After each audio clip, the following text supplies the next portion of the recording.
Përshëndetje të nderuar teleshikues, unë jam Gjoana Nikaj dhe do t'jemi së bashku në përmbledhjen javore të televizionit Media Plus.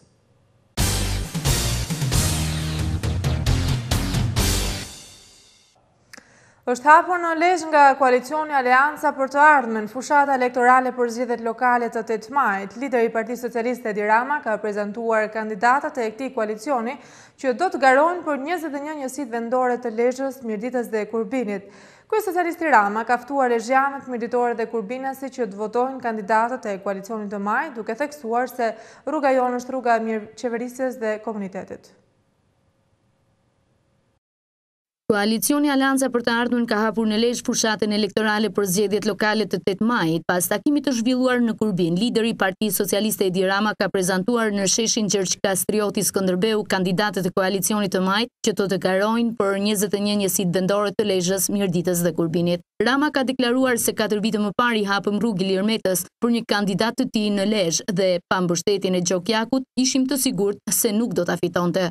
Duke u ndalur në sloganin e kandidatit të koalicionit Aleanca për qytetarin për Bashkinë e Lezhës, i cili është afishuar në qytet, jetojmë së bashku, vendosim së bashku, Rama pohoi se për atë vendosi Ilir Meta dhe Berisha dhe jo vetë ai. Rama u ndal edhe në Shëngjin, duke vënë theksin në rëndësinë e portit për zhvillimin e Lezhës, Veriut dhe Kosovës, duke apeluar që të votojnë për shpëtimtarin Salvator Kaçajin, shpëtimtarin e Shëngjinit të mbajtur peng në këto 4 vjet. Rama nuk la pa përmendur edhe të riun lezhjan Alex Nikaj, një prej të rinjve që humbi jetën në demonstratën e 21 janarit, i cili u flijua për rrugën e zhvillimit. Lideri i opozitës së bashkuar Edi Rama theksoi mëtej se rruga jonë është rruga e mirëqeverisjes për komunitetin. Vota e 8 majit është sa për të mirëbesuar kandidatët tanë, aq edhe për të protestuar dhe mos besuar Saliun. Rruga jonë çon në Europë, në liri e punë, në modernizim shoqëror dhe zhvillim të qëndrueshëm ekonomik. Rruga e tyre s'ka të ardhme për qytetarët. Vota është e vetmja armë që keni për të marrë hak si qytetar europian për plumbat e 21 janarit, për të marrë hak për ata që u vranë dhe vazhdojnë të vriten në trup, në zemër, në ëndra e në shpresa nga ky regjim kusarësh dhe matrapazësh. Gjithashtu edhe deputetët Ndrec Zdeda dhe Gjovalin Kadeli vënë theksin se kjo fushat nuk është thjesht një fushat për zgjedhjet vendore, por është edhe një betejë për të larguar Berishën nga qeverisja. Ndërkaq kandidati për postin e kryetarit të Bashkisë së Lezhës, Gjokjaku, apeloi se vota për Partinë Socialiste është një vot për një jetë më të mirë, një vot për drejtësinë e vrasjes së Alex Nikës, një vot kundër korrupsionit. Këtë dubim elektorale ka përshëndetur edhe kryetari i PSV 91 Petro Koçi, i cili ftoi zgjedhësit e Lezhës që të votojnë më 8 maj për kandidatët e Aleancës për të ardhmen. Më në fund në KZAZ 37 janë paraqitur edhe komisionerët e majit. Përfaqësuesit e opozitës po administrojnë dokumentacionet e kandidatëve, ku zëvendëskryetari Luka ka theksuar se nga ana e opozitës nuk do të lejohen abuzime në KZAZ.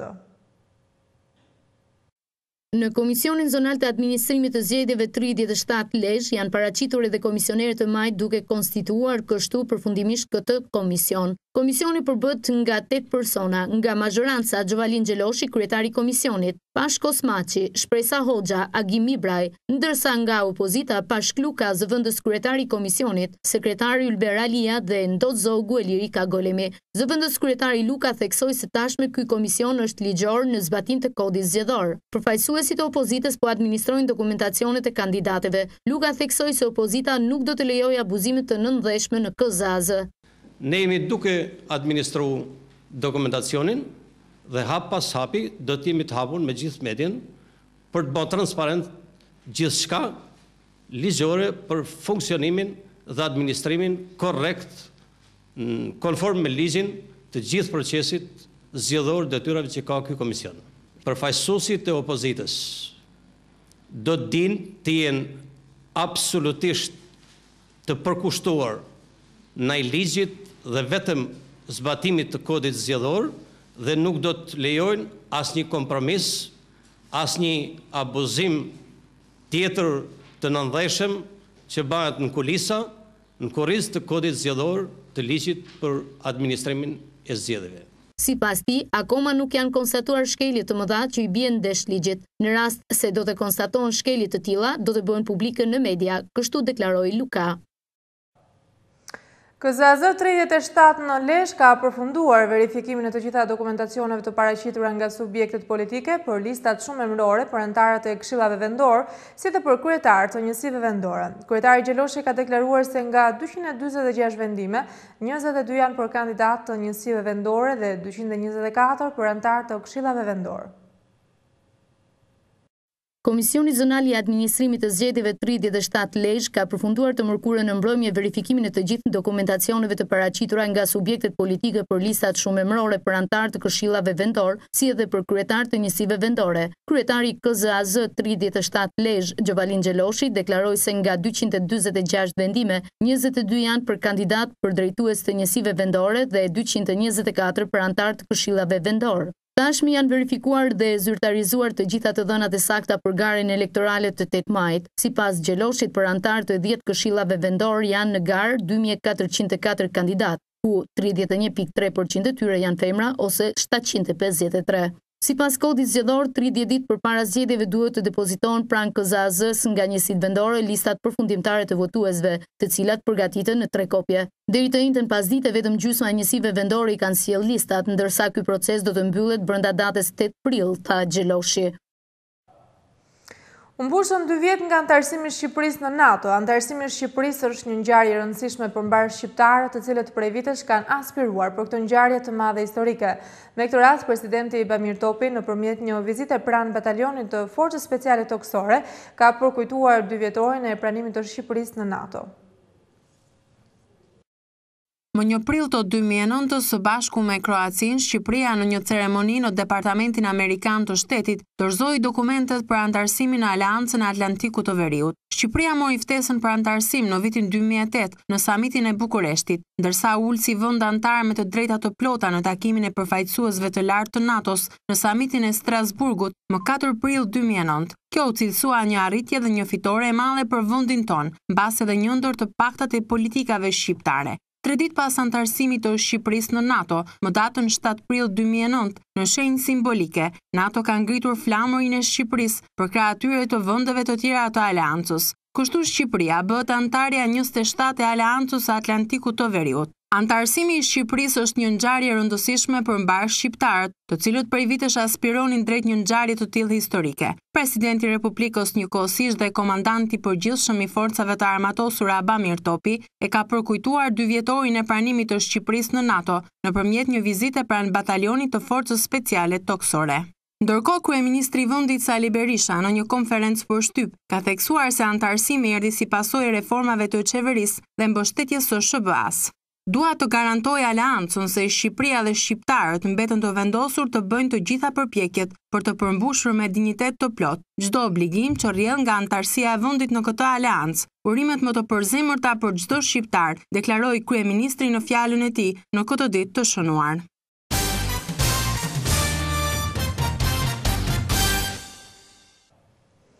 Këshilli Bashkiake i Lezhës në mbledhjen e tij të radhës mori në shqyrtim miratimin e projekt vendimit për listën e familjeve të pastreha që përfitojnë nga programi i kredisë me kosto të ulët, si dhe shqyrtimin e listave të ndihmës ekonomike për 548 familjet në nevojë. Këshilli Bashkiak i Bashkisë Lezhë zhvilloi mbledhjen e radhës për shqyrtimin dhe miratimin e disa projekt vendimeve të paraqitura përpara këtij këshilli. Kryetari i Këshillit Bashkiak Fran Okulli bëri prezantimin e pikave të rendit të ditës ku ndërto ishin shqyrtimi i projekt vendimit për miratimin e listës të pastrehëve të kualifikuar për të përfituar nga programi i kredisë me kosto të ulët, dhe ashtu miratimi e shqyrtimi i listave të ndihmës ekonomike. Gjatë mbledhjes këshilltarët miratuan me unanimitet pikat 1 e 2 të rendit të ditës, ku e para ishte analiza të ardhurave dhe shpenzimeve për vitin 2010 që ka sjell edhe probleme gjatë vitit të kaluar, ku u përmenden nga të pranishëm se vështirësitë e vitit të kaluar do të shërbejnë për eksperjenca më të mira për vitin 2011. Ndërsa pika 2 projekt vendimi për nxjerrjen jashtë përdorimit të disa materialeve të rezultuar nga inventari. Po ashtu miratua lista ndihmës ekonomike për 548 familje në nevojë që e përfitojnë në Bashkinë Lezhë dhe miratimi i listave të pastreve që përfitojnë nga programi i kredisë me kosto të ulët.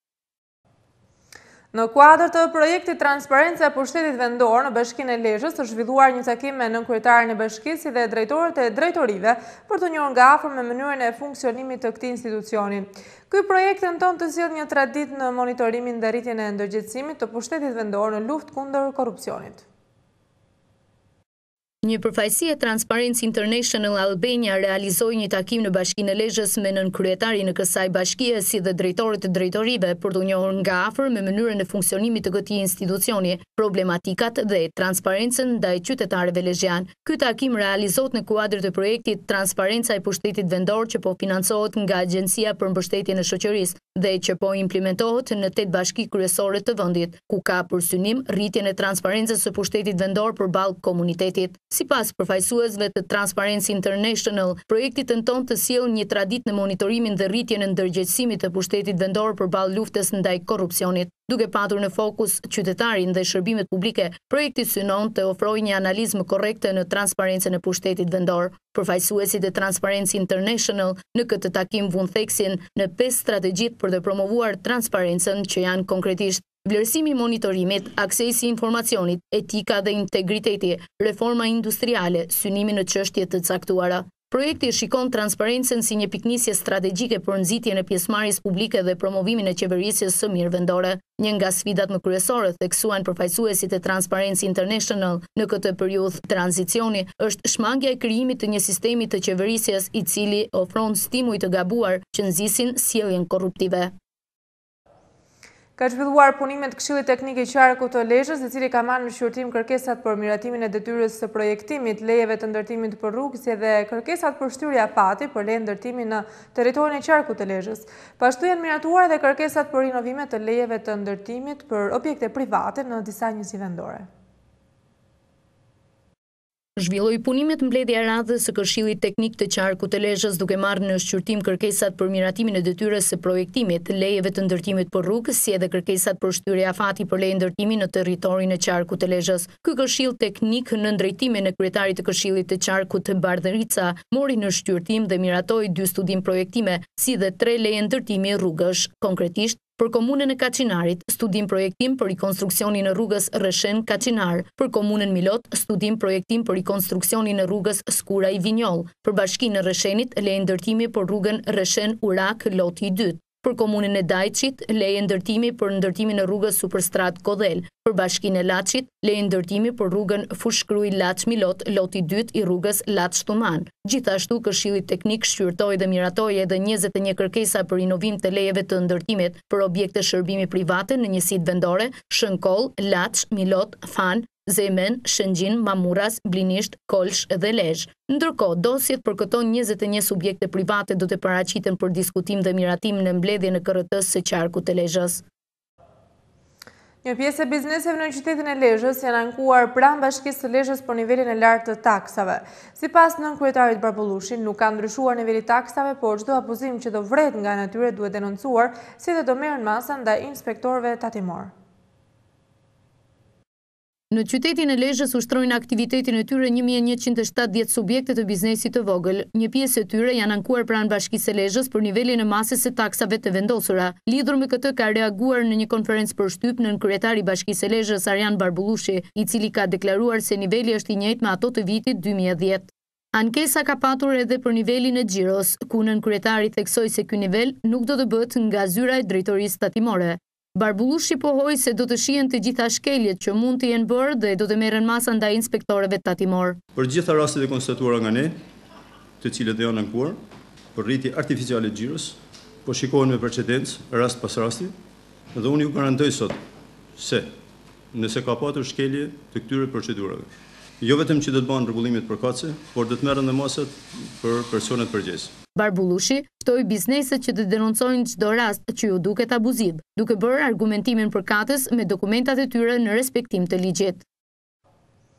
Qyteti i Lezhës ka pritur një delegacion nga komuna Mitrovicës së Kosovës për të njohur dhe për të marrë eksperiencë për projektin e Bashkisë së Lezhës grumbullimi i mbeturinave në mënyrë të diferencuar. Po ashtu edhe miqtë e ardhur nga Kosova kanë prezantuar projektin stabilizimi ekonomik i komunitetit rom, ashkali dhe egjiptian në Mitrovicë, projekt i cili është mundësuar nga Këshilli Danes për Refugjatët. Një delegacion i komunës së Mitrovicës së Kosovës ka bërë një vizitë në bashkinë dhe qytetin e Lezhës duke u njohur nga afër me një prej projekteve më të rëndësishme që është grumbullimi i mbeturinave në mënyrë të diferencuar, për të marrë eksperiencë dhe për të njohur nga afër me implementimin e këtij projekti dhe risitë e tij. Pas takimit në një konferencë për shtyp, zyrtari i lartë i shërbimeve publike në komunën e Mitrovicës, Mehmet Bajrami, theksoi se në bashkëpunim me shoqërinë civile do të mundësojmë implementimin e një projekti të tillë edhe në Mitrovicë. Ndërkohë, miqt kosovar prezantuan një projekt që ka të bëjë me stabilizimin ekonomik të komunitetit rom, ashkali dhe egjiptian në Mitrovicë, që është mundësuar nga Këshilli danez për refugjatët.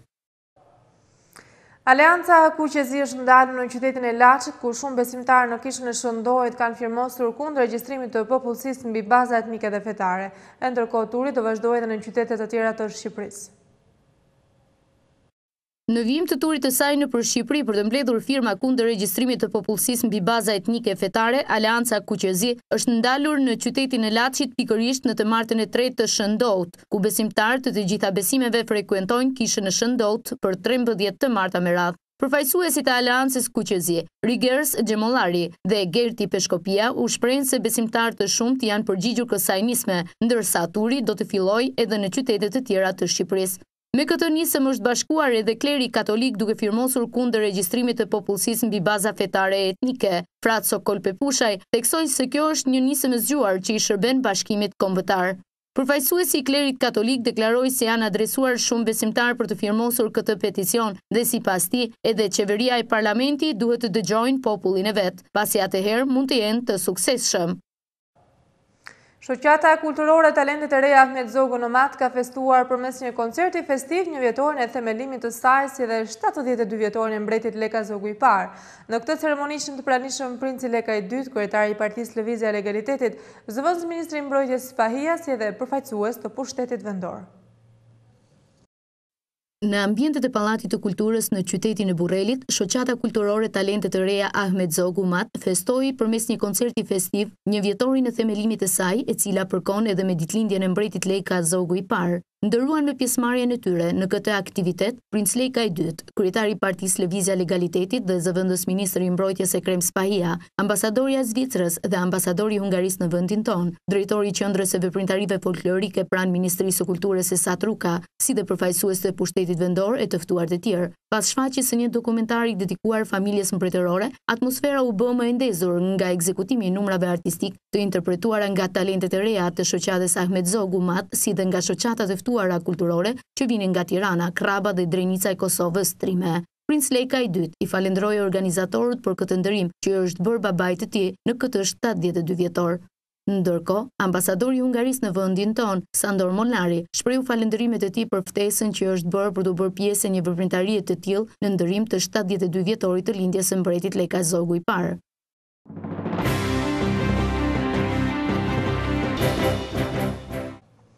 Në ambientet e policisë së qarkut të Lezhës është organizuar një takim për të përcaktuar detyrat përkatëse për parandalimin e bimëve narkotike.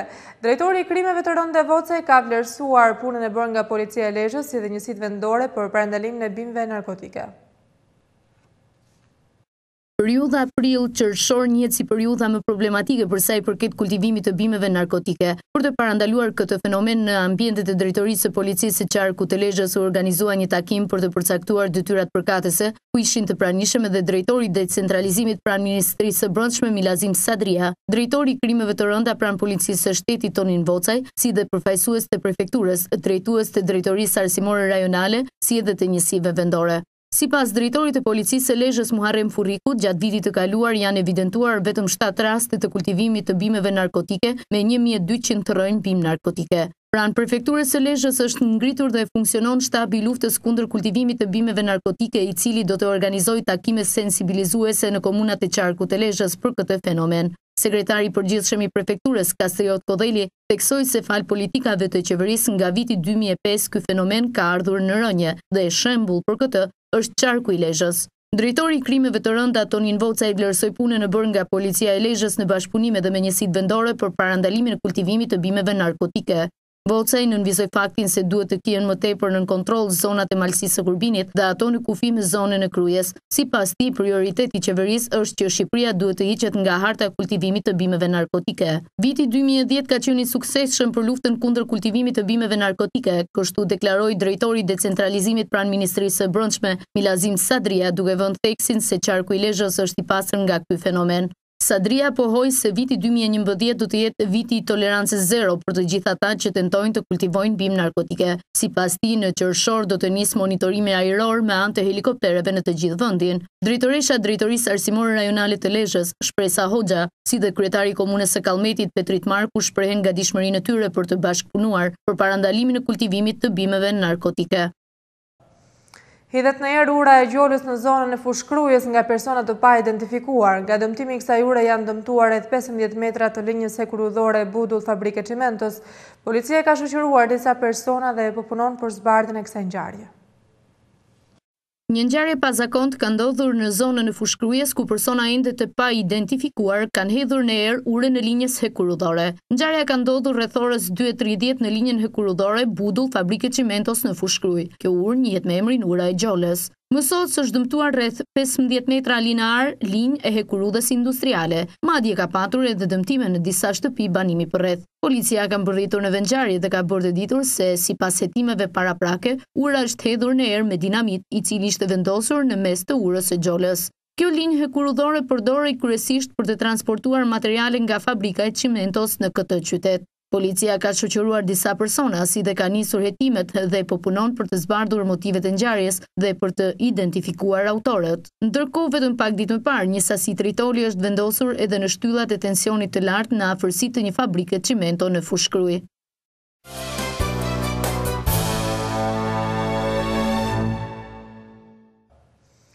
Komuniteti rom çdo ditë po ndeshet me probleme të shumta që lidhen me arsimimin, punësimin dhe strehimin. Në ditën ndërkombëtare të këtij komuniteti, kryetari i shoqatës Integrimi i Romëve të Veriut Sinani është ndalur në çështjen e përfaqësimit të vendimarrjes në institucionin e bashkisë, si dhe sensibilizimin e qeverisë lokale për zgjidhjen e problemeve të tyre.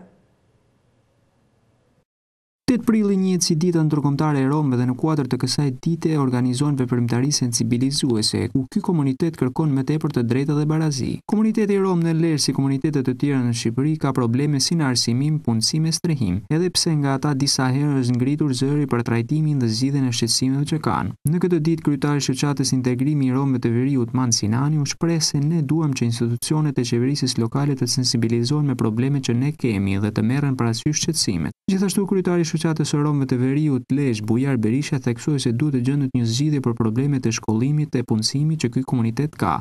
Po ashtu Mancinani u ndal edhe në çështjen e përfaqësimit dhe vendimarrjes në institucionin e Këshillit të Bashkisë, ku para disa kohësh ata zgjodhin një përfaqësuese që do të jetë zëri i komunitetit rom dhe atij egjiptian. Komuniteti rom po ndeshet çdo ditë me probleme të shumta që kanë të bëjnë me arsimimin e fëmijëve rom, ku shumë fëmijë nuk kanë arsim si pasojë e kushteve të vështira ekonomike, që në shumë raste ata braktisën shkollën duke kërkuar lëmosh apo duke mbledhur shishe kanaqe në vend grumbullime me turinash për të siguruar të ardhurat për familjet e tyre. Qendra e zhvillimit ditor Trëndafilat është e vetmja qendër edukuese në rrethin e Lezhës për fëmijët me aftësi ndryshe, por për këtë qendër transporti i fëmijëve nga fshatrat mbetet një problem shqetësues për këtë kategori të shoqërisë në nevojë.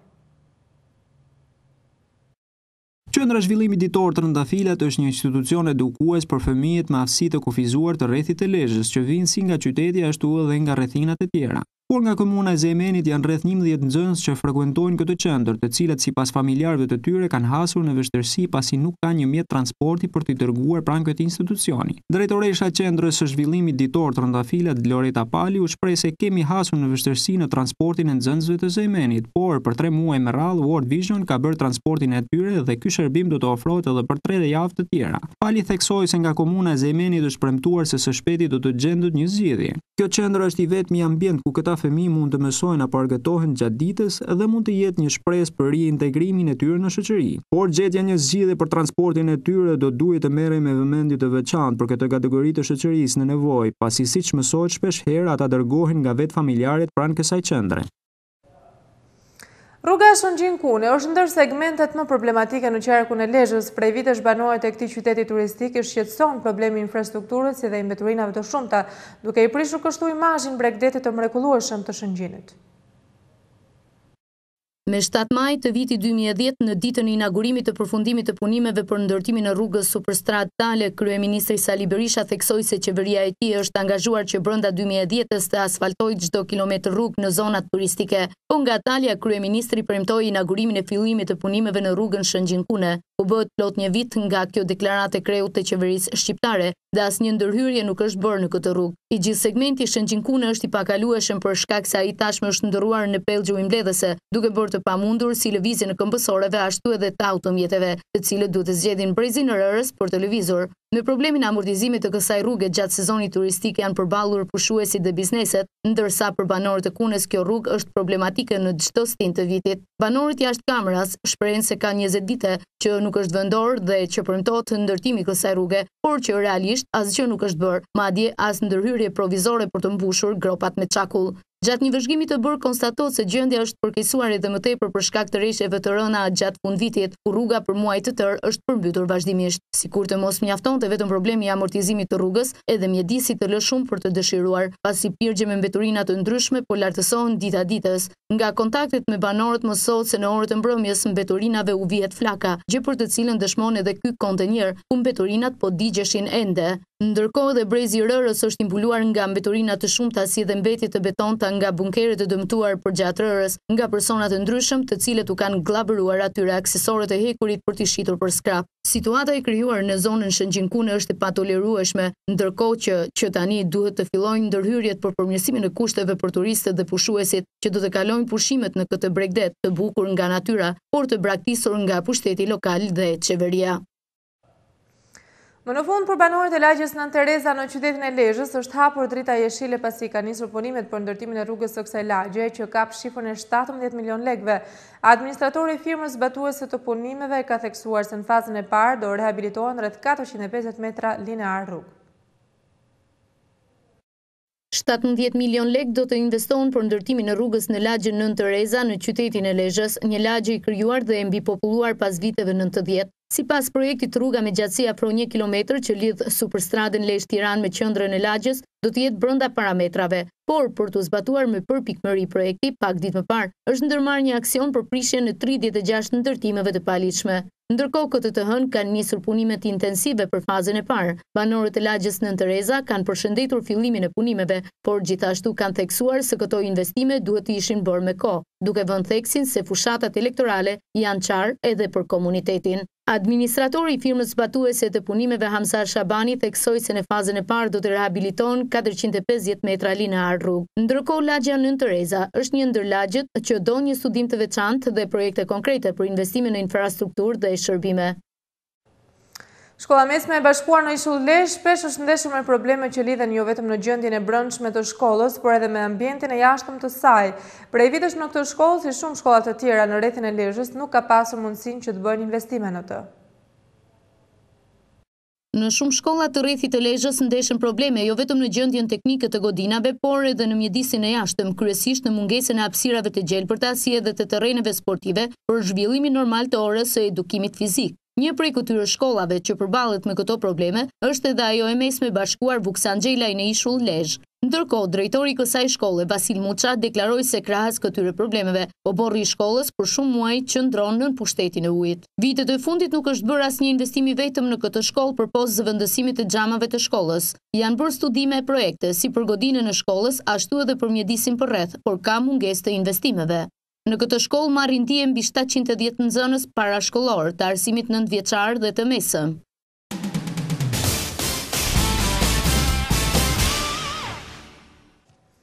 Është zhvilluar në stadiumin Brian Filipi të qytetit të Lezhës ndeshja e futbollit për javën 25 e vlefshme për kategorinë e parë, ndërmjet Beclidhjes dhe luftëtarit të Gjirokastrës. Në javën e 24 të sezonit futbollistik të kategorisë së parë u luajt ndeshja mes Beslidhjes e Luftëtarit në stadiumin Brian Filipi, që në fillimin e ndeshjes ekipi lezhjan ka mbizotruar me aksione të rrezikshme dhe në minutën e 3 pas një krosimi të topit nga Gruda, Maho arrin të shënojë golin e parë për Beslidhjen. Pjesa e parë e takimit, edhe pse pati shumë aksione si nga ekipi vendas ashtu edhe nga i mik, u mbyll me rezultatin 1-0. Fillimi i pjesës së dytë të takimit pati disa raste për skuadrën mike që u mundua të shënojë, por portieri Xhika nuk ka lejuar që asnjë top të prek rrjetin e portës vendase. Sa në minutën e 39 të pjesës së dytë pas një kombinimi të treshjes së Slani Gega Maho, ky fundit shënon golin e dytë për lezhjanët. Por lezhjanët nuk ndalen këtu, pasi në minutën e 41 të pjesës së dytë Gega arrin të shënojë golin e tretë dhe vendimtar për Beslidhjen. Trajneri i ekipit Gjirokastrit Mustafa Hysi u shpreh se djemtë Gjirokastritu përpoqen të shënojnë, por nuk mundën. Gjithashtu ai përgëzoi ekipin lezhjan për fitoren. Ndërsa Alban Bruka, trajneri i ekipit lezhjan, u shpreh se ishte fitore e merituar dhe se djemtë luftuan për ta marrë. Gjithashtu ai theksoi se në ndeshjet në vijim do të luftojnë për të marrë 3 pikëshat. Tani ekipi lezhjan ndodhet në vendin e 5 në klasifikim në kuotën e 46 pikëve dhe shpreson në vijim të fitojë edhe më tepër për të siguruar vendin në Super League. Të nderuar teleshikues, kemi ardhur kështu në fund të kësaj përmbledhjeje javore. Unë ju kujtoj se për informacione të mëtejshme mund të na vizitoni në website-in tonë zyrtar movisplus.tv. Duke uruar shikim të këndshëm të programit në vazhdim, bashkë mirë takofshim.